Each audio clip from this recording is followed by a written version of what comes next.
وبعد بسم الله الرحمن الرحيم وقال الذين كفروا لا تسمعوا لهذا القرآن والغوا فيه لعلكم تغلبون وقال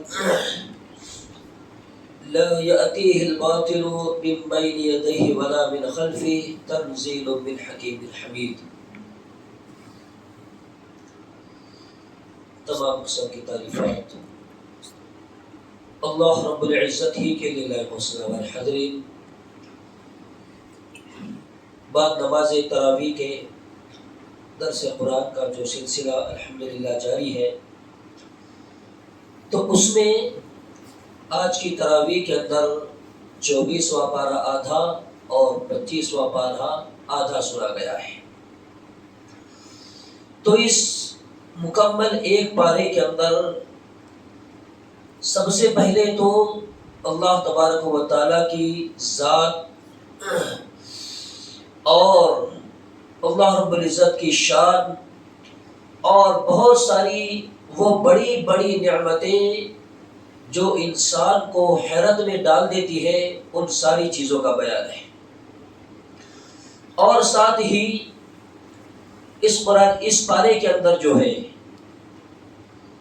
ایک چیز جو اللہ کے رسول صلی اللہ علیہ وسلم کے زمانے سے جس کا تعلق ہوا تھا، جس میں اللہ رب العزت نے کافروں کے قول کو بیان کیا ہے.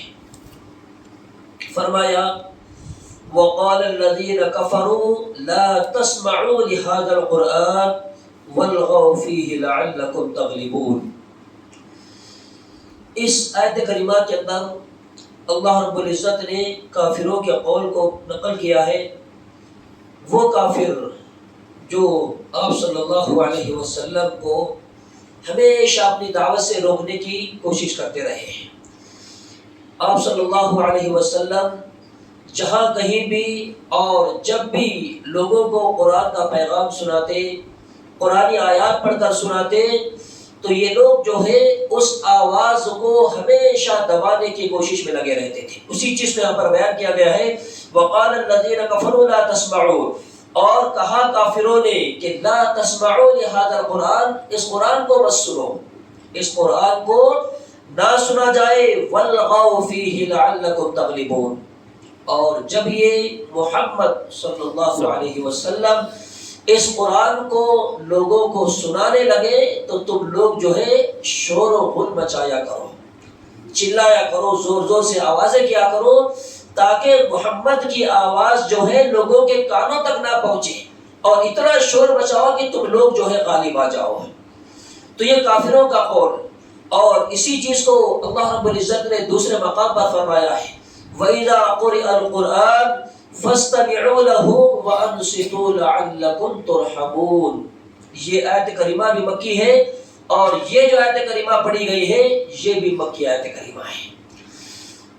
تو وہاں پر بھی کافروں کے اس قول کے رد میں اللہ رب العزت نے کہا وَإِذَا قُرِئَ الْقُرْآنُ فَاسْتَمِعُوا لَهُ وَأَنصِتُوا لَعَلَّكُمْ تُرْحَمُونَ. اللہ نے کہا کہ جب قرآن پڑھا جائے تو تم لوگ جو ہے قرآن کو خاموشی سے سنا کرو. وَأَنصِتُوا لَعَلَّكُمْ تُرْحَمُونَ، ایسی خاموشی سے سنو کہ جس خاموشی کے بعد اللہ تبارک و تعالیٰ کی طرف سے تم پر جو ہے رحمتوں کا نزول ہو جائے. تو یہ کافروں کے بارے میں آیت کریمہ نازل ہوئی.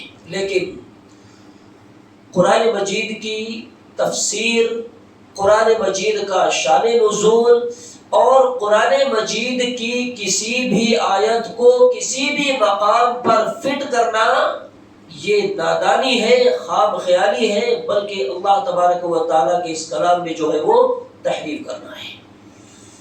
آج بھی جو ہے کچھ لوگ ایسے ہیں جو اس آیت کریمہ کو نماز کے اوپر فٹ کرتے ہیں کہ جس طرح اللہ کے رسول صلی اللہ علیہ وسلم کی وہ حدیث مبارکہ بخاری کی روایت ہے. آپ صلی اللہ علیہ وسلم فرماتے ہیں لا صلاۃ لمن لم یقرأ بفاتحۃ الکتاب. جس طرح ہر نماز کی ہر رکعت میں، چاہے وہ فرض ہو، واجب ہو، سنت ہو، نفل ہو، جو بھی نماز ہو، ہر نماز کی ہر رکعت میں سورہ فاتحہ کا پڑھنا امام مقتدی یا ان کے علاوہ جو بھی ہو ان پر پڑھنا جو ہے فرض کر دیا گیا ہے، ضروری قرار دیا گیا ہے۔ یعنی سورہ فاتحہ پڑھے بغیر انسان کی نماز نہیں ہوتی، یہ بات کئی احادیث سے اللہ کے رسول صلی اللہ علیہ وسلم کے ثابت ہو چکی ہے۔ لیکن کچھ لوگ جو ہے اس کو یہاں پر فٹ کرتے ہیں اور کہتے ہیں کہ جب قرآن کو پڑھا جائے تو تمہیں قرآن مجید کو خود پڑھنے کے بجائے جو ہے اس کو خاموشی سے سننا چاہیے۔ حالانکہ یہ بات غلط ہے، یہ بات کافروں کے لیے اللہ رب العزت نے بیان کی تھی، لیکن اس کو یہاں پر فٹ کر دینا اور یہ کہنا کہ نہیں تمہیں سورہ فاتحہ پڑھنے کی ضرورت نہیں، تم لوگ جو ہے چپ چاپ اللہ کے اس حکم کے مطابق جو ہے قرآن مجید کو سنا کرو۔ تو قرآن مجید سننا تو ہر کسی پر لازم ہے ہی، لیکن جہاں پر جس چیز کا حکم دیا گیا ہے وہ حکم کو ماننا ہر مسلمان کے لیے ضروری ہے۔ اور اس کے علاوہ اسی قرآن مجید کے تعلق سے اسی پاروں کے اندر بیان کیا گیا ہے کہ لا یاتیہ الباطل من بین یدیہ ولا من خلفہ تنزیل من حکیم حمید۔ یہ قرآن اس ذات کی جانب سے نازل شدہ ہے جو حکیم ہے، یعنی حکمتوں سے بھرپور ہے، حکمتوں والا ہے، اور حمید بھی ہے، یعنی وہ قابل تعریف بھی ہے۔ اور اسی چیز کو انہی صورتوں کے اندر بار بار بیان کیا گیا ہے، تنزیل من الرحمن الرحیم، تنزیل الکتاب لا ریب فیہ من رب العالمین، یعنی اس قرآن کو اللہ تبارک و تعالیٰ کی طرف سے جو رحمان ہے، رحیم ہے، حکمتوں والا ہے، اس کی طرف سے اس کو نازل کیا گیا ہے۔ تو لا یاتیہ الباطل من بین یدیہ ولا من خلفہ، باطل چاہے جس بھی شور و غل کے ساتھ میں اپنا پورا زور لگا دے، اس کے آگے اور پیچھے سے وہ ہرگز نہیں آ سکتا۔ قرآن مجید کو ہر دور میں دبانے کی کوشش کی گئی ہے، لیکن اللہ رب العزت کا یہ فضل و کرم رہا ہے کہ جس طرح اس نے قرآن مجید کی حفاظت کا ذمہ لیا تھا، آج تک اسی طرح قرآن جو ہے ہمارے سامنے موجود ہے۔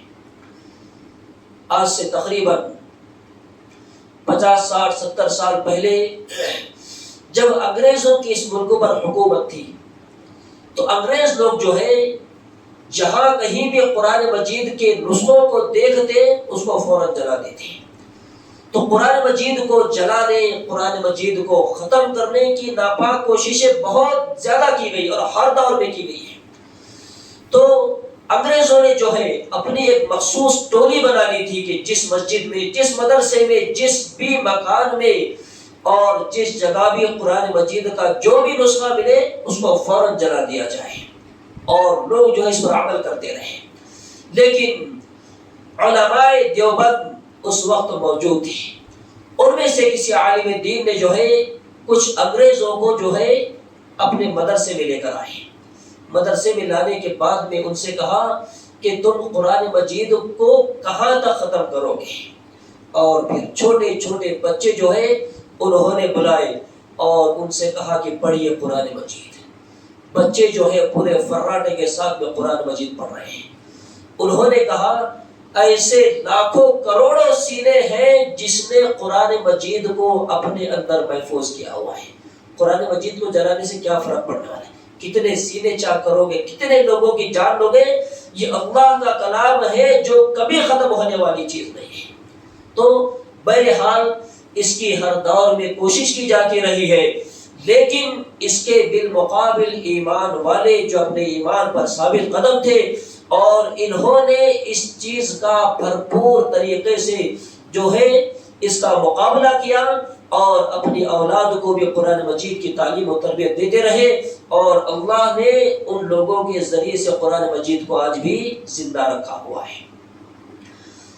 اور اگلی آیات میں اللہ رب العزت نے ایمان والوں کی کیفیت کو بیان کیا ہے کہ ایک مسلمان کا، ایک مومن کا ایمان کیسے ہونا چاہیے۔ اللہ فرماتا ہے ان الذین قالوا ربنا اللہ، بے شک جن لوگوں نے یہ کہا کہ اللہ ہمارا رب ہے، ثم استقاموا، اور پھر اس رب ہونے کے اقرار پر وہ پورے طور پر جم گئے ہیں۔ صرف زبان سے اقرار کر لینا کہ اللہ ہمارا رب ہے، اللہ ہمارا پالنہار ہے، خالق ہے، مالک ہے، جو بھی ہے، صرف زبان سے اقرار کر لینا اور پھر اپنی عملی زندگی میں اس کا نظارہ نہیں دکھانا، یہ کوئی ایمان نہیں ہے، بلکہ ایمان کا زبان سے اقرار کرنے کے ساتھ میں اس پر پورے طاقت و قوت کے ساتھ میں جم جانا ہے۔ یعنی رب اللہ کا جو اقرار تم نے کیا ہے، اس اقرار کو تمہارے ذہن و دماغ سے، تمہاری زبان سے ختم کرنے کی جتنی بھی کوشش کی جائے، جس طرح اللہ کے رسول صلی اللہ علیہ وسلم کے زمانے میں کی گئی ہے۔ حضرت سمیہ رضی اللہ تعالیٰ عنہ، حضرت خباب بن ارد، حضرت بلال حبشی رضی اللہ تعالیٰ، یہ وہ مشہور صحابہ اکرام ہے کہ جنہوں نے مکہ کے ابتدائی دور میں ایمان قبول کیا اور دنیا کی ہر وہ مصیبت اور پریشانی جس کا ہم لوگ جو ہے تصور بھی نہیں کر سکتے، ہم سوچ بھی نہیں سکتے، اتنی بڑی بڑی مصیبتوں اور پریشانیوں کو جھیل کر انہوں نے جو ہے اس آیت کا اپنے آپ کو مصداق بنایا۔ ان پر ہر طرح کا ظلم کیا گیا، ان کے ساتھ ایک انسان کے ساتھ میں جو نہیں کرنا چاہیے وہ سارے مظالم ان کے ساتھ میں ڈھائے گئے، لیکن اس کے باوجود بھی وہ لوگ جو ہے اپنے ایمان پر اسی طرح قائم رہے۔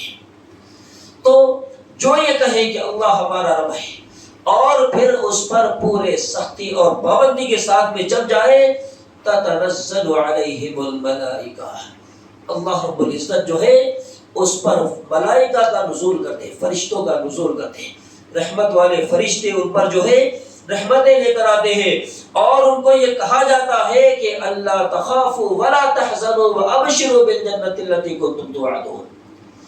یہ جو بشارتیں ہیں، یہ جو اتنے بڑے بڑے وعدے ہیں، یہ ہر کس و ناکس کے بس کی بات نہیں ہے، ہر کوئی اس کے اندر شامل نہیں ہو سکتا۔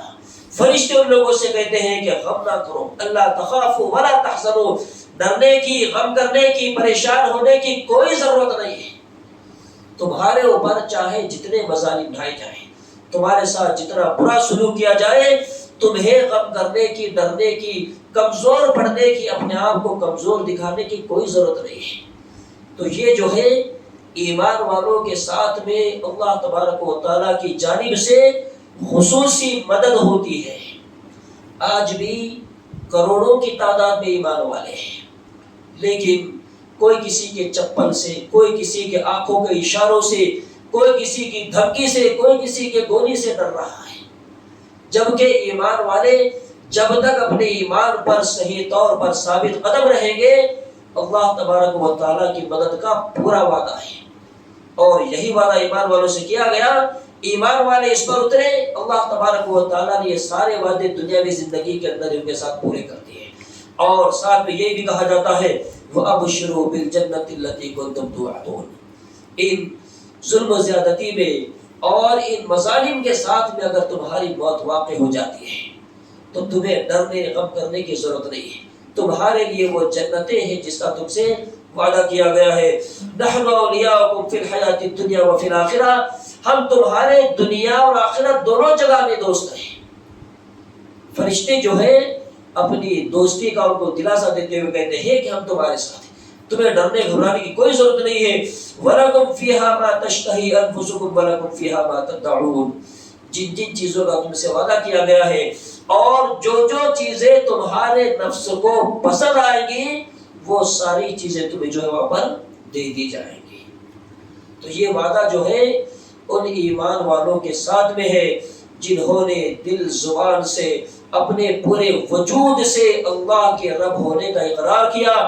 پوری زندگی میں جب کہیں بھی، جہاں کہیں بھی ان پر حالات اور پریشانیاں آئیں، انہوں نے اس اقرار کو بازو میں رکھ کر جو ہے کسی دوسرے سہارے کو جو ہے اپنا نہیں لیا، بلکہ مصیبتوں کے ساتھ ہی اس پر جمے رہے۔ اللہ تبارک و تعالیٰ یہ سارے وعدے ان کے ساتھ میں کرتے ہیں۔ نزولا من غفور الرحیم، غفور الرحیم، اللہ کی طرف سے جو ہے تمہارے لیے یہ مہمان نوازی ہے۔ اب یہ ایمان والوں کا ذکر ہوا، اور اسی ذکر کو اگلے رکوع کے اندر بیان کرتے ہوئے اللہ نے کہا وَمَنْ أَحْسَنُ قَوْلًا مِّمَّنْ دَعَا إِلَى اللَّهِ وَعَمِلَ صَالِحًا وَقَالَ إِنَّنِي مِنَ الْمُسْلِمِينَ۔ یہ خیر امت ہونے کی سب سے بڑی ذمہ داری اللہ نے ہم تمام مسلمانوں پر عائد کی ہوئی ہے۔ اللہ کہتا ہے اس شخص سے بہتر بات اور کس کی ہوگی، یعنی اس روئے زمین پر سب سے بہترین بات اسی شخص کی ہے جو لوگوں کو اللہ تبارک و تعالیٰ کی طرف بلاتا ہے۔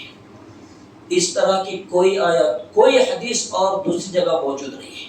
جس طرح اللہ نے اس آیت کریمہ میں کہا کہ سب سے بہترین بات، سب سے بہترین کلام جو ہے اس شخص کا ہے جو لوگوں کو اللہ تبارک و تعالیٰ کی طرف دعوت دیتا ہے، اور یہی اعزاز اللہ رب العزت نے ہم لوگوں کو دیا ہوا ہے کہ کنتم خیر امت اخرجت للناس تأمرون بالمعروف وتنہون عن المنکر وتؤمنون باللہ۔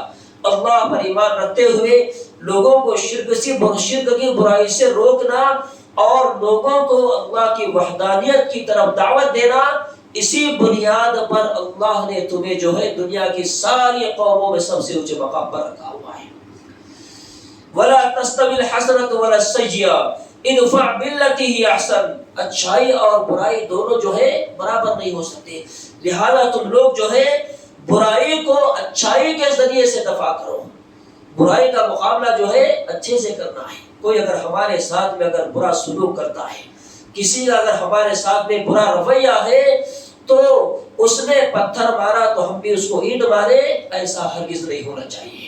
یہ قرآن مجید کا حکم ہے ہر مسلمان کے لیے کہ وہ اپنی دنیاوی زندگی کے اندر ہر معاملے میں اخلاق حسنہ کو جو ہے سامنے رکھ کر زندگی گزارے، اور جب یہ کام ہوگا تو ہمارا چاہے جتنا بڑا دشمن کیوں نہ ہو وہ کیا ہو جائے گا، کأنہ ولی حمیم، گویا وہ ہمارا ایسا دوست بن جائے گا کہ وہ ہم پر اپنی جان چھڑکنے کے لیے تیار ہو جائے گا۔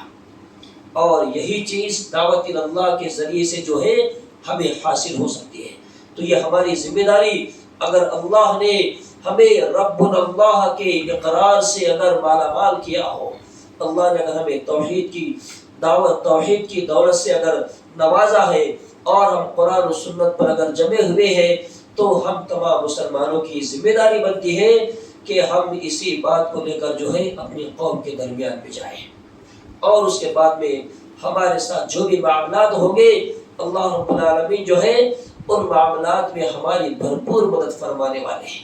جس طرح اللہ کے رسول صلی اللہ علیہ وسلم سے کہا گیا واللہ یعصمک من الناس، اے اللہ کے رسول آپ اپنے کام کو کرتے رہیے، بلغ ما انزل الیک من ربک، اللہ نے جو بھی تمہاری طرف نازل کیا ہے اس کو لوگوں میں پہنچاتے رہیے، بس پہنچاتے رہیے، پہنچاتے رہیے، ڈرنے کی کوئی ضرورت نہیں ہے۔